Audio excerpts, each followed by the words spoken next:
Previous video में मैंने आपको बताया कि कैसे कोई भी प्रोग्राम या एल्गोरिथम कम से कम कितना टाइम कॉम्प्लेक्सिटी लेगा, ये हम बिग ओमेगा नोटेशन के जरिए बता सकते हैं। तो बिग ओमेगा के लिए मैंने आपको एक यहाँ पर प्रोग्राम सेगमेंट दिखाया था, वापस से दिखा रहा हूँ। तो दोस्तों यहाँ पर जो फर्स्ट वाला फॉर लूप है ये n स्क्वायर टाइम चल रहा है, इसलिए इसकी टाइम कॉम्प्लेक्सिटी हम कह सकते हैं some constant times n square होगी for n tends to infinity के लिए। और जो एल्स के अंदर वाला फॉर लूप है वो n टाइम चल रहा है, इसलिए उसकी टाइम कॉम्प्लेक्सिटी होगी some constant times n। Okay, तो हमने बिग ओमेगा के लिए सेम ये कोड सेगमेंट देखा था। और यहाँ पर मैं आपको बताना चाहूंगा आइदर इफ की कंडीशन ट्रू हुई तो कॉम्प्लेक्सिटी n स्क्वायर के प्रोपोर्शनल होगी या तो n के प्रोपोर्शनल होगी। दोनों में से कोई भी एक होगा। बट कुछ ऐसे सिनेरियो होते हैं जहां पर ऐसे दो केसेस नहीं आते। प्रोग्राम की या एल्गोरिथम की कॉम्प्लेक्सिटी हमेशा एक फिक्स्ड एक्सप्रेशन होती है, मतलब उसके अंदर जो हाईएस्ट सब फंक्शन होगा वो फ्लक्चुएट नहीं होगा। जैसे यहाँ पर दोस्तों एक सिंपल सा एग्जांपल दिखाना चाहूंगा। इस पर्टिकुलर प्रोग्राम सेगमेंट को देखिए, जहां पर आप देखेंगे एक सिंपल सा फॉर लूप है जो सम कैलकुलेट कर रहा है। तो ये सम ऑफ एन नेचुरल नंबर का एक फॉर लूप है। दोस्तों यहाँ पर ये फॉर लूप जो है वो एन टाइम चल रहा है, इसलिए इस वाले फॉर लूप की टाइम कॉम्प्लेक्सिटी कितनी होगी, सिर्फ और सिर्फ ऑर्डर ऑफ एन के प्रोपोर्शनल। ठीक है, तो यहाँ पर दोस्तों इसकी complexity some constant times n होगी if n tends to infinity. तो क्या यहाँ पर मैं कह सकता हूँ कि ये प्रोग्राम अगर मैं किसी भी मशीन पे रन कर रहा हूँ तो जो भी टाइम कॉम्प्लेक्सिटी का एक्सप्रेशन निकलेगा उसमें जो n है इससे बड़ा फंक्शन आ सकता है क्या, n स्क्वायर n क्यूब? कभी नहीं। तो दोस्तों ये जो n है इस प्रोग्राम के लिए हमेशा फिक्स है। किसी मशीन में टाइम कॉम्प्लेक्सिटी के लिए कांस्टेंट की वैल्यू चेंज हो सकती है बट n चेंज नहीं होगा।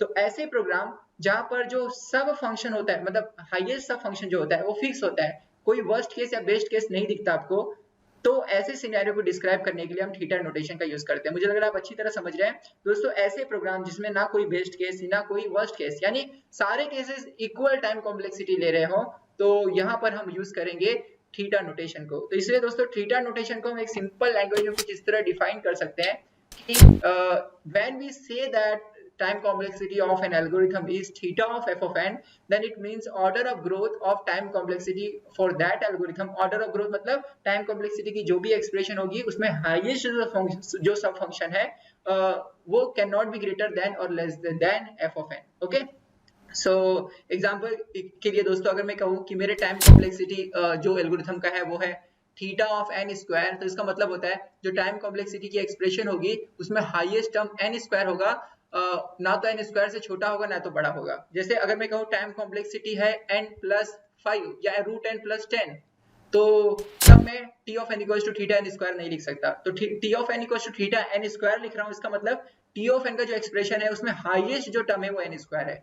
तो आपने देखा बिग ओमेगा के केस में जब हम लोग लिखते थे t of n equals to big omega of f of n, तो ये जो f ऑफ n था दोस्तों ये हमेशा क्या होता था, t ऑफ n से छोटा होता था जब हम लोग असिम्प्टोटिकली छोटा या इक्वल। ठीक है, जब हम लोग लिखते थे t of n equals to big O of f of n, तब ये f of n t of n से असिम्प्टोटिकली ग्रेटर या इक्वल होता था।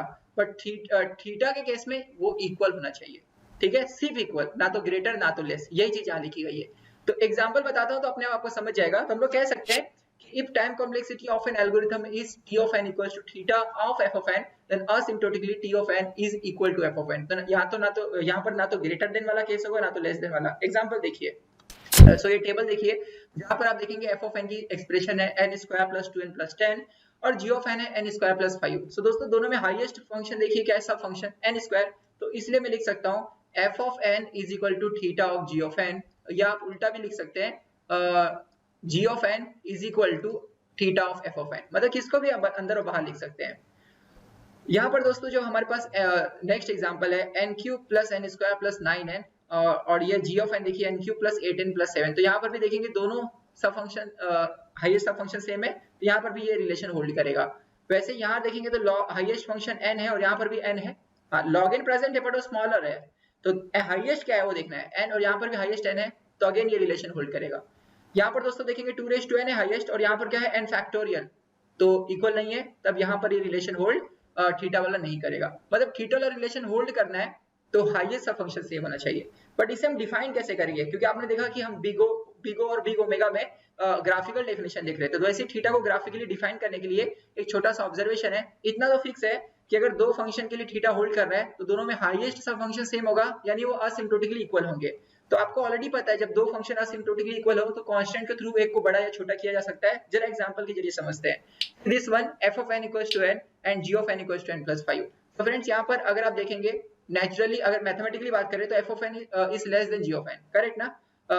बट दोस्तों यहाँ पर अगर आप देखेंगे कि अगर f of n को 2 से मल्टीप्लाई कर दिया जाए तो यहाँ पर अब अगर आप n की वैल्यू पुट करते हैं 5 तो आप देखेंगे 5 into 2 10, यहाँ पर 5 plus 5 10 और n greater than equals to 5 कुछ भी पुट कीजिए आप देखेंगे कि f of n is greater than equals to g of n होगा।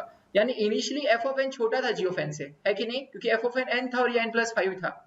तो initially f of n is greater than f of n is less than g of n for n greater than equals to 0। तो अगर आप यहाँ पर 0 put करेंगे तो ये f of n 0 हो जाएगा और ये 5 हो जाएगा। तो 0 के लिए भी f of n क्या है? g of n से छोटा है। फिर 0 के बाद कोई भी वैल्यू पुट कीजिए f of n ये छोटा ही रहेगा g of n से, बट जैसे ही f of n को 2 से मल्टीप्लाई कर देते हैं उल्टा रिलेशन हो जाता है, यानी अब f of n बड़ा हो गया g of n से for n greater than equals to 5। ये जरूरी है यहाँ पर, क्योंकि जब आप 2n की बात कर रहे हैं तो n अगर 1 पुट करेंगे तो यहाँ पे 2 मिलेगा, यहाँ 6 मिलेगा, तब वो g of n बड़ा होगा।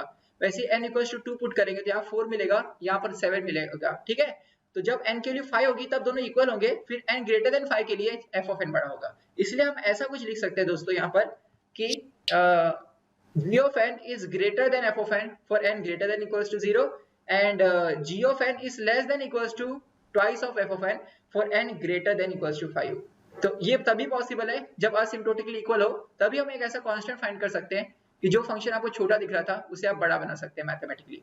तो यहाँ पर क्या आप इसे ऐसे भी लिख सकते हैं, ये n greater than equals to 0 को हटाकर n greater than equals to 5, क्योंकि अगर n greater than 0 के लिए रिलेशन होल्ड है तो n greater than equals to 5 के लिए भी तो होल्ड करेगा ना, लॉजिकल है। अगर n greater than 0 equals to 0 के लिए ये रिलेशन होल्ड करता है g of n greater than f of n, तो क्या n greater than equals to के लिए 5 के लिए होल्ड नहीं करेगा? यस करेगा।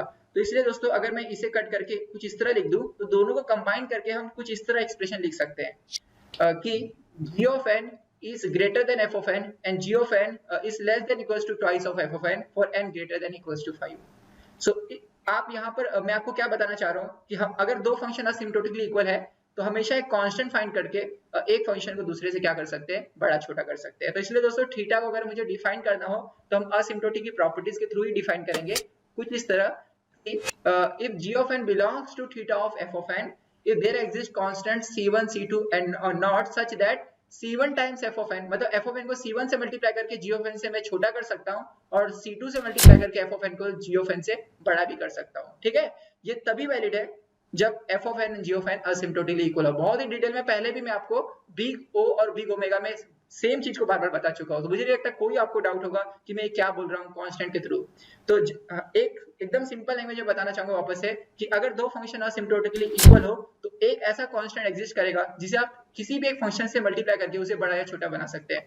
सो दोस्तों ग्राफिकली हम इस चीज को कुछ इस तरह दिखाएंगे कि अगर एक फंक्शन है c1 times f of n और दूसरा फंक्शन है g of n, तो g of n यहाँ पे आपको बड़ा दिख रहा है f of n c1 times f of n से, तो और यहाँ पर एक और फंक्शन है जो c2 times f of n है। तो आप देखेंगे f of n जो है उसको मैंने c1 से मल्टीप्लाई किया तो g of n से वो छोटा हो गया और c2 से मल्टीप्लाई किया तो f of n g of n से बड़ा हो गया। ऐसा इसलिए हो रहा है क्योंकि f of n and g of n दोनों असिम्प्टोटिकली इक्वल है, यानी उसमें हाईएस्ट फंक्शन सेम है और ये रिलेशन होल्ड कर रहा है after some point and not. तो ये था दोस्तों सिंपल सा डेफिनेशन ऑफ थीटा। अगर आपको ये पहचानना है दो फंक्शन पे थीटा होल्ड कर रहे हैं कि नहीं, तो मैंने आपको बताया आपको सिर्फ ये देखना है हाईएस्ट सा फंक्शन सेम है कि नहीं। दोस्तों कुछ प्रॉपर्टीज है theta and big O and big omega की, जिसे हम आने वाली नेक्स्ट वीडियो में देखेंगे। बहुत बहुत धन्यवाद।